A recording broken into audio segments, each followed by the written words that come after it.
Бекзат. Ассалаумалейкум. Қалайсың? Отырсай? Бір өзің ба? Иә, бір өзім отырған. Көрінбей кеттің ғой? Жүрмін ғой. Өзің көрінбейсің. Шақырса келмейсің. Отырыстарға. Енді сендер ішесіңдер, мен ішпеймін, білесің ғой досым. Ішпесең де балалармен отырсаң болады, общайыңызда. Ішкен адаммен әңгіме жараспай кетеді. Сен одан сол ішуді қойып, біздің кругқа қарай қосылмадың ба? Оға. Сендердің кругтарың скучный бар ғой. Дұрыстап көңіл көтеруді де білмейсіңдер бар ғой. Тем более мен жұмысын білесің ғой. Жәкелермен. Олармен ішпем мүмкін емес.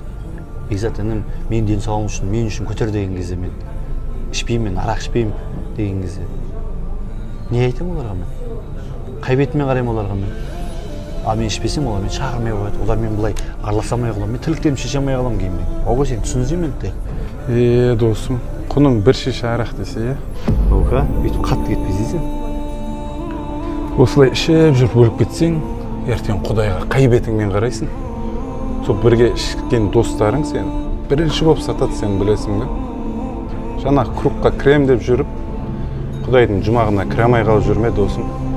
Жаңа кругқа крем деп жүріп, Құдайдың жұмағына кірамай қалып жүрме досым.